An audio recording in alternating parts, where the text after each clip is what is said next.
来到安徽淮北的临滙古城，先从一碗茶开始。我现在喝的这个茶呢，叫棒棒茶。啥叫棒棒茶呢？其实就是茶叶的边角料，因为茶叶底下有这个杆儿啊，这就叫棒棒。然后这儿呢是不产茶的，但是临近的六安产茶叶，这儿就是六安的棒棒茶。这全是棒棒茶啊，这是最便宜的啊，这是比较贵的。虽然这个茶叶呢它是边角料，但是呢当地人已经喝了几百年历史了。在这个古城上有很多家茶馆都很有历史，而且每个茶馆都有这种说书的呀、唱戏的呀，特别的有感觉。茶不好，但是人家水好。这底下呢有回龙泉，还有龙须泉，甘甜可口啊。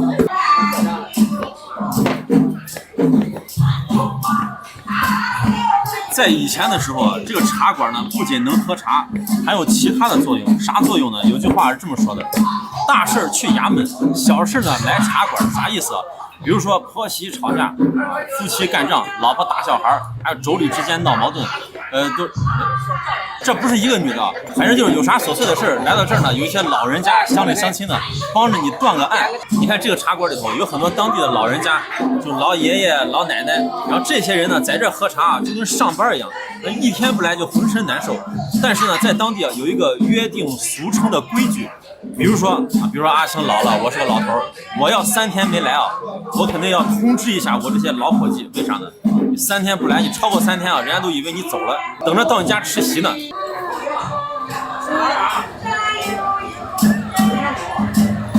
哎，不带你味了。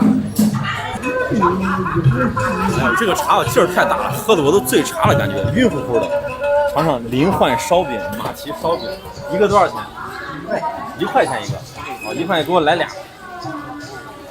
周家老店马蹄烧饼，为啥叫马蹄烧饼？是因为形状还是？对，形状啊，形状像马蹄。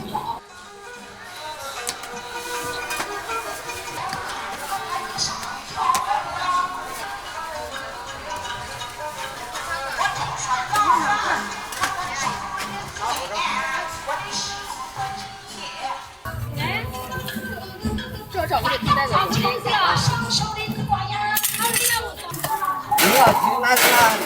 拿不好啊？拿不。看这个芝麻，看这种酥的感觉，哎呀，这是一层一层的，哎呦。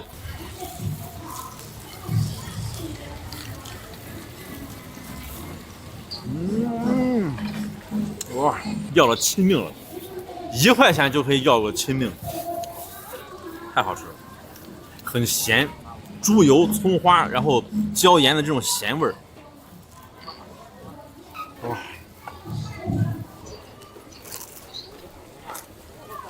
哎呀，为啥买俩嘞？就是因为啊，我还留着喝羊汤，临换的羊汤也是必喝的。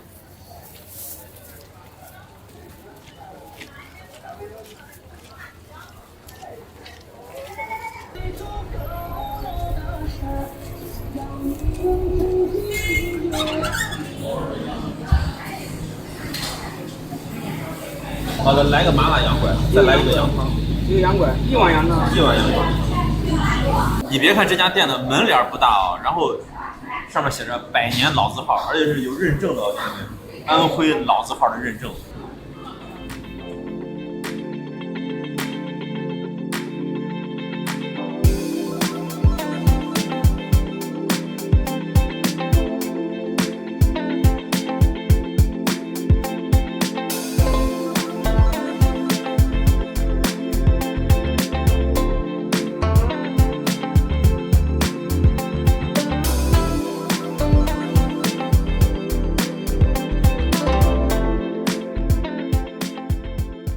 所以说呢，什么东西啊都是刚做出来好吃。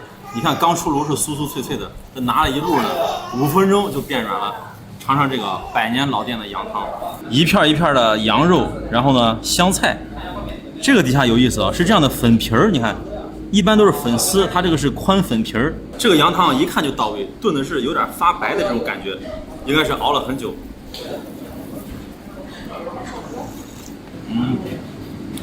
一股胡椒味很冲，然后呢，就这个羊汤的香味没有一点点的膻味，就是纯羊汤这种感觉。哇，真好喝，很浓很浓的浓郁的味道。这个饼呢现在是不酥了，刚好呢给它泡在羊汤里头，走到哪儿都要吃个泡馍。这粉条呢不能用宽来形容了，这是一块儿吧，这么大一块儿。这盖被子呢。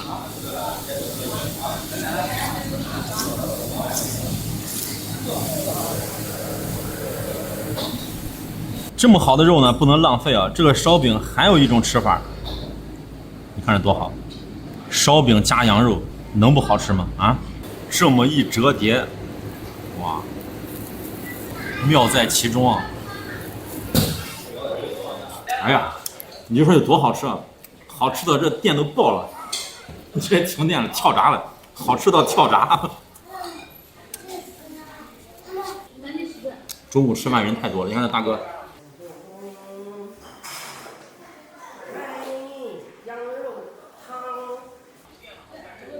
店来了，咱赶紧蘸一下这个麻辣羊拐的汤汁。哇！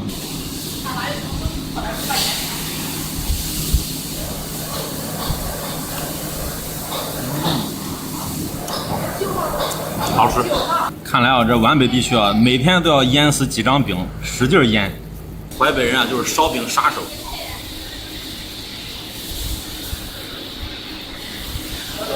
这可不是羊蹄啊，这是羊拐，拿个底下的蘸点汤汁的，上面有很多的蹄筋儿，这个是在锅里头急火熬出来的。你看这个油非常香。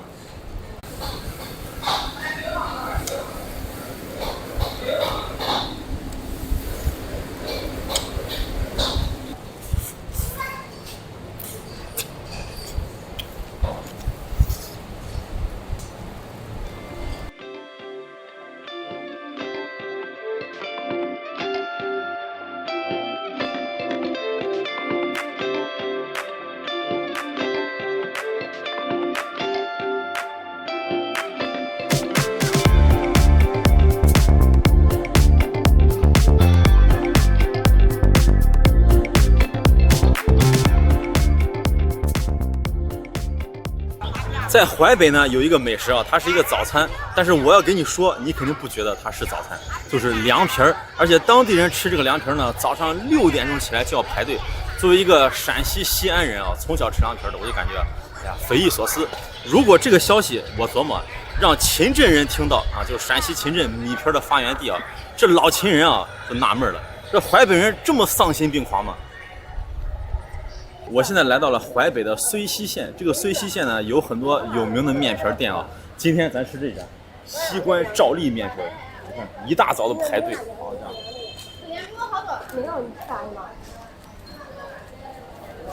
还有了，还挺多的。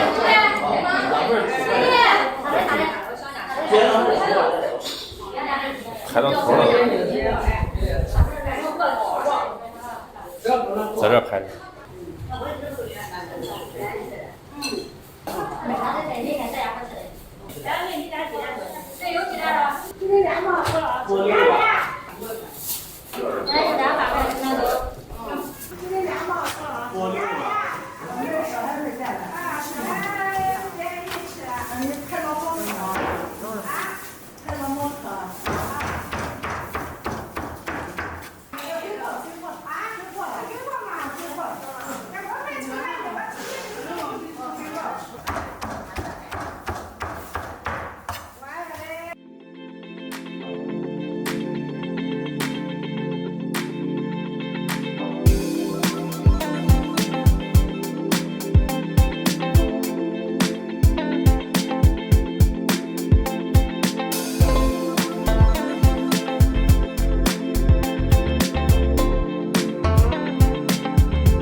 我在这吃大碗的，再来一个粥，大碗多少钱？8块。你每天就卖这么多？啊，还有。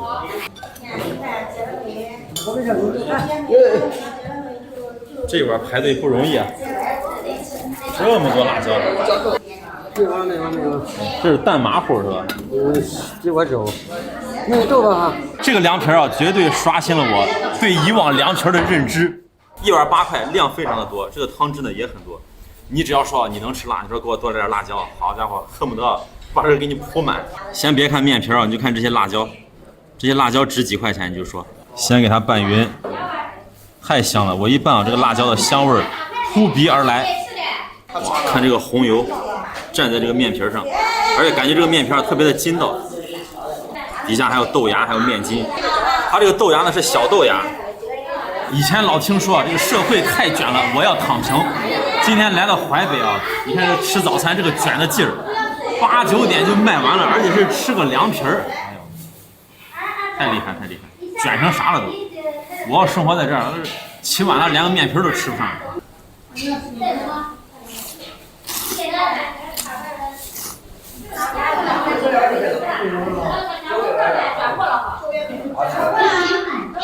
哇！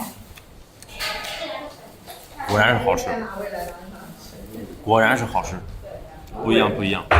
这个面皮呢也不是很厚很薄，但是呢很有韧性有弹性。最主要的就是这个辣椒，就是糊香的这个口味，看着挺多的，一点都不辣，可以说就没有辣味，全是香味，非常非常香。哇，怪不得这么多人排队啊，不一般这口味。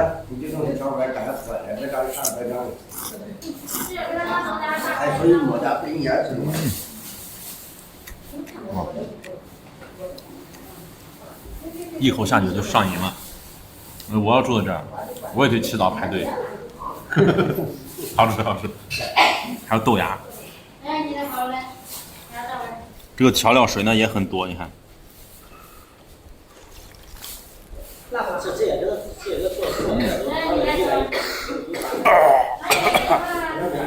特别的鲜。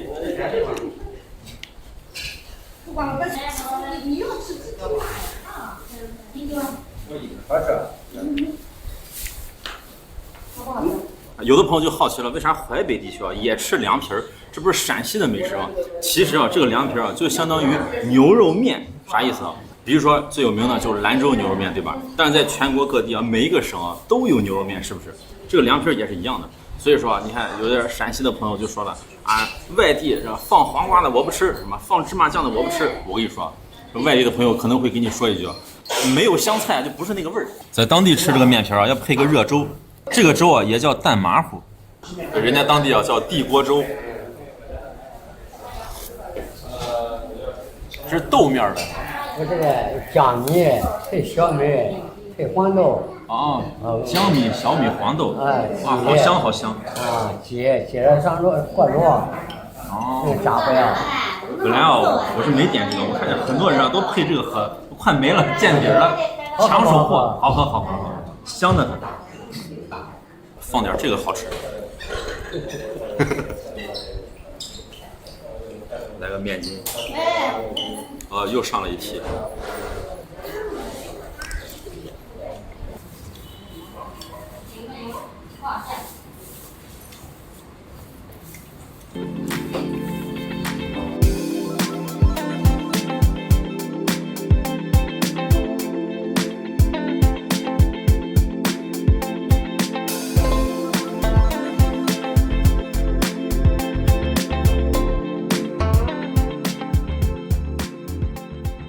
在安徽来讲呢，皖北地区啊有很多城市属于能源型的城市，主要呢就是产煤。这淮北这个城市也是啊，那有很多矿。那我现在来到的是3矿和4矿啊，应该是什么1矿、2矿之类的啊。那这2个矿呢，据说今年底或者明年也都要停掉了。那来这儿看啥？你看阿星啊，就是一个怀旧的人是吧？来这儿主要看三老，这老房子、老人家还有老气息。那为啥我老爱看这三老呢？就来到这儿，你有这种以前这种生活的感觉。那大城市繁华的都市啊，反而没有这样子。比如说，你看这个黄色，还有这红色，还有绿色，这么大胆激进的颜色，哎呀，这以前人啊还是活力四射，这才是生活的颜色，太漂亮了。这个按别人小不了，你还晓得咋拿？这个还要进实际上就不得了。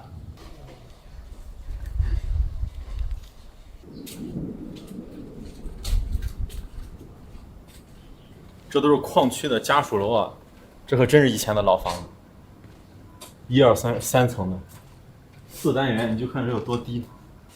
哎呦！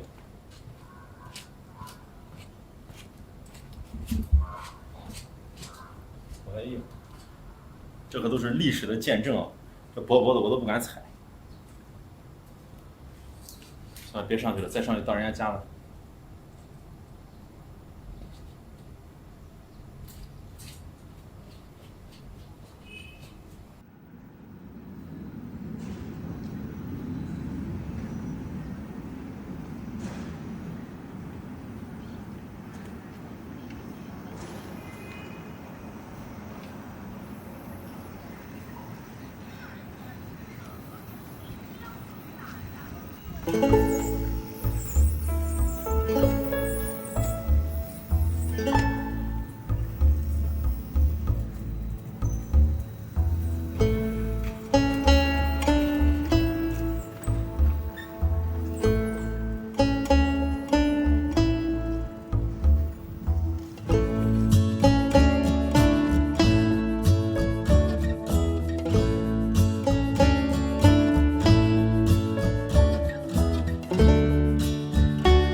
在3矿和4矿这里，因为它是老区，也有很多美食，比如说面皮啊、板面，还有烫面。这个烫面呢是淮北的一个特色。咱来吃这家烫面，叫盛发小吃，当地也是个老店。我下个大碗。大碗太稠了，不适合你拍。哦，那行，你来。老板娘很专业，不适合拍，那来个中碗的适合拍的。太难了。这个肉是什么肉？这是大骨头、猪骨头。猪骨头啊，对对对，也有肉，对。哦，这个就是汤面。对。怎么看着有点像米线感觉？哦，这个是米线。哦，也有米线。哦，我尝尝这个汤面。这个汤面是面做的吗？最后是这样的。是面。哦，是面做。面做的。怎么还有这样的？这是想吃散的。啊，散层鸡蛋，对。哦，还能吃散的鸡蛋，还能吃荷包蛋。啊，对，还有就是卤蛋。哎，我想问一下，你们这个烫面啊，是从什么时候有的这个美食？我们这也有几十年了吧？以前就对。那你这个店做了多少年？我做20多年了。20多年。哦，我家孩子做8岁干的，现在都上大4了。那这个怎么来的？具体说不清是吧？对。就是以前就以前有压的，对。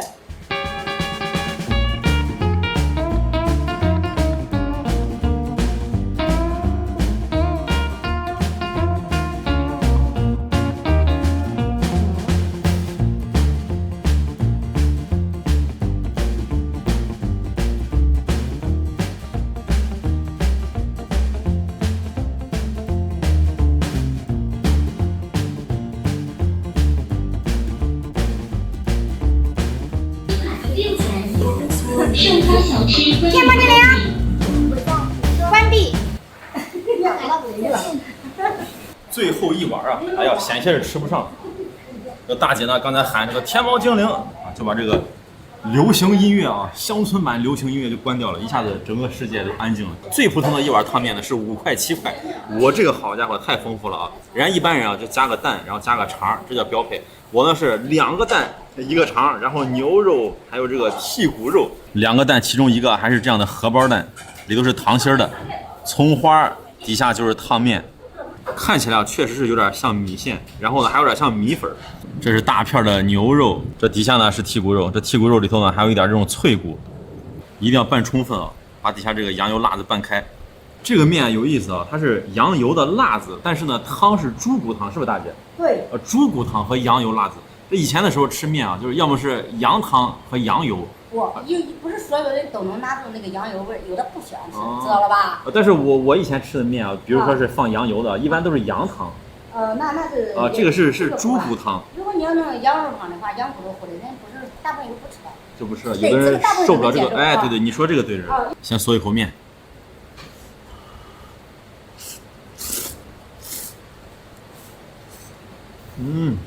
确实好吃，一点都不夸张。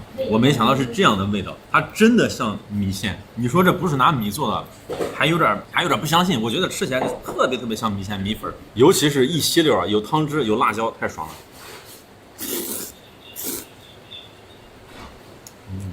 大片的这种牛肉，卤牛肉。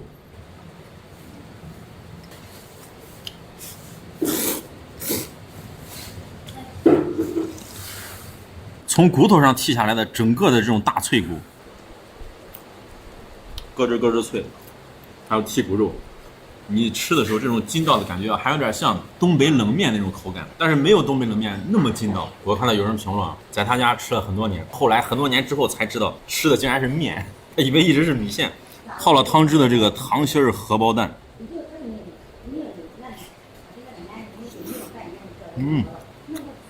蘸点汤。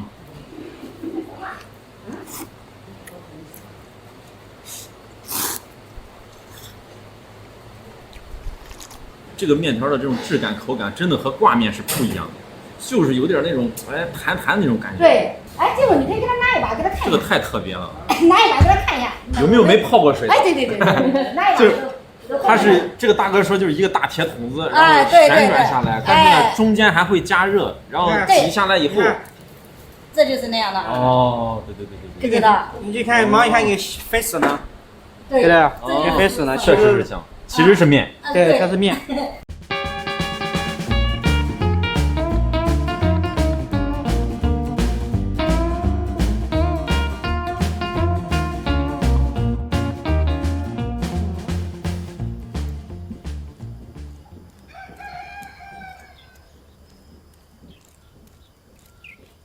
这山上的风景是真好，但是走山路太累了。哎呀，歇会儿。我现在在淮北的龙脊山，听这个名字龙脊，因为这个山的形状像龙脊一样，特别有意思啊。听啥声音？这会儿就不叫了，鸡鸣声。那淮北有一个美食啊，叫地锅鸡，在龙脊山上这条路过去啊，有很多农家乐就专卖这个地锅鸡，去尝一尝。哎呦，这狗咋这么胖？是不是吃鸡吃的啊？这一路过来能听见很多的鸡叫声，因为呢家家都农家乐他自己养的这种土鸡。咱就是尝这家啊，味珍地锅鸡。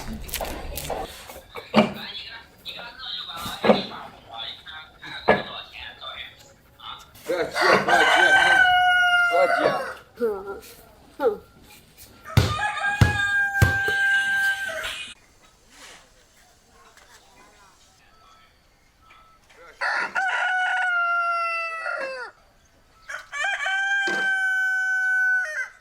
这才是农村的感觉啊！哎呀，你看这，各种小伙伴，有狗，有猪，有鸡，都在一块玩，太和谐了。我也加入。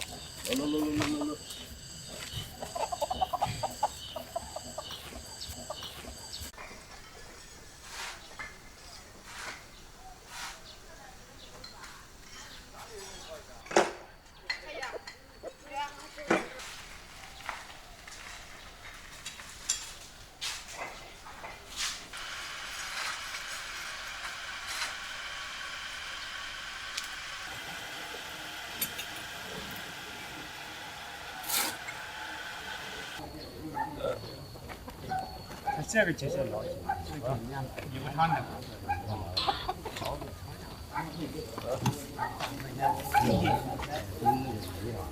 老鸡60，这怎么是老鸡哈？就这个。看我那个鸡，那个鹿娃鸡呢？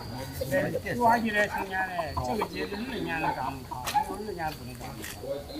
那个鹿娃鸡1年的1年多点。我跟你说。配你的，我刚配你的屁股，看着炸的。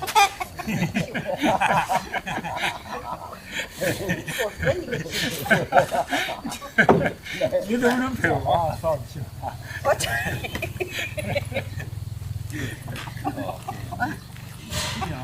你加下去。快！加你个屁！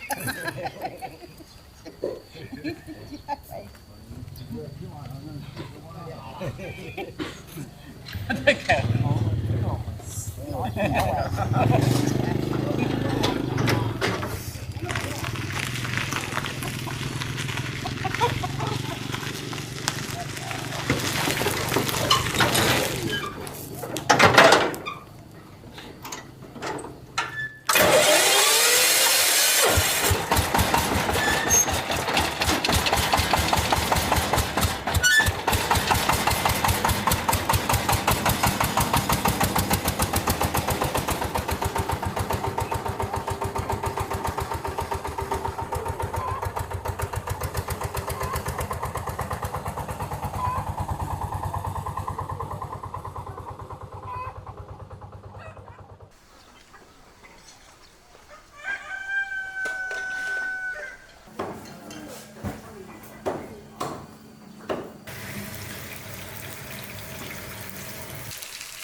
为啥了？别不赶紧走。那么没了。妈妈放屁了。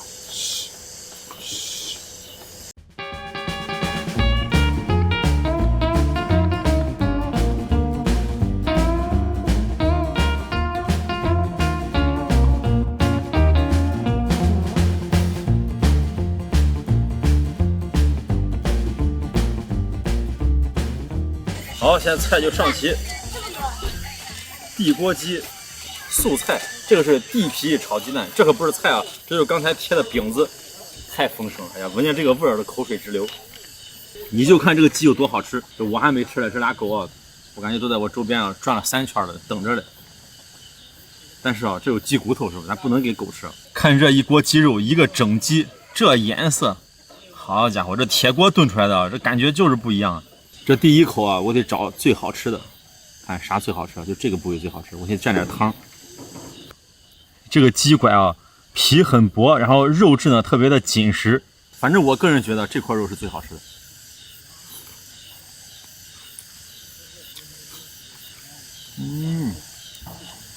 竟然是花椒味和辣椒味很冲。我以为是就是咸味，然后就是这种酱香味啊。结果呢是辣椒花椒比较冲，然后呢就是这种酱香味，回甜的口味，真好吃。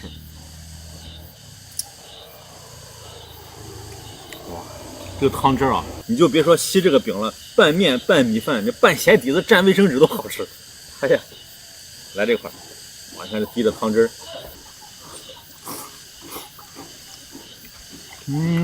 肉质太棒了。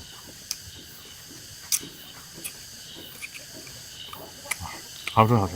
它这个肉还不是说特别的散，是一口下去啊，表皮有弹性，然后里头呢吃起来很筋道的感觉。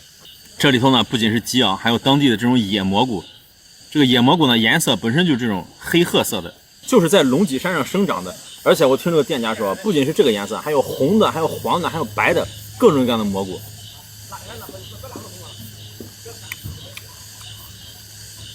蘑菇比鸡好吃，蘑菇最好吃。下来是这个汤汁，然后呢是这个鸡肉，你就看这块这个皮。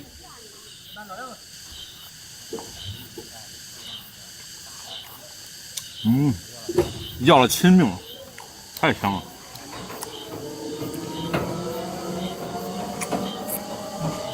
这道菜啊不简单，它有4个名字，一个是地锅鸡，还有呢叫蘑菇炖鸡，还叫狗撵鸡，也叫小鸡喝饼。一个一个解释啊。地锅鸡就刚才那个地锅在里头炖的，蘑菇炖鸡呢也很好理解，里头有蘑菇。狗撵鸡是啥呢？就现在很难看到了。以前的时候，因为这些鸡啊它都是散养的，那人抓不好抓，就让狗去抓，然后命令狗抓回来以后呢，然后再一烹饪。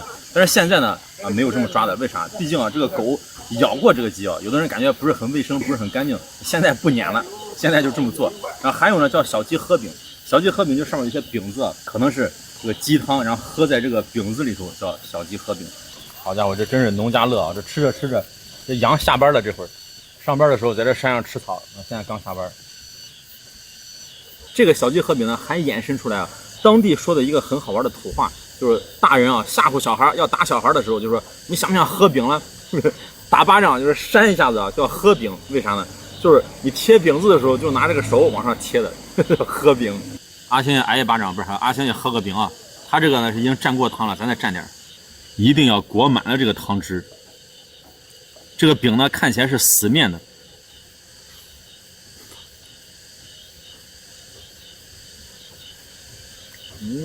你看我咬啊，大概就能感觉出来，太筋道了。因为是死面的，吃起来啊就感觉有点像年糕的这种质感和口感。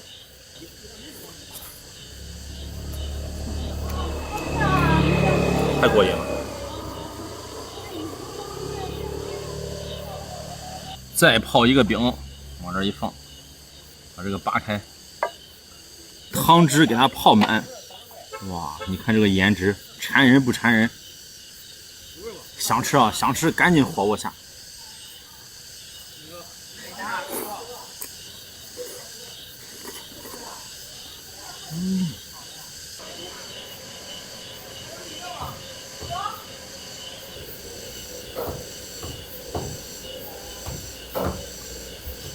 再尝这个地皮煎鸡蛋，哇，煎成了一个饼，黄黄嫩嫩的鸡蛋里头加上了地皮菜。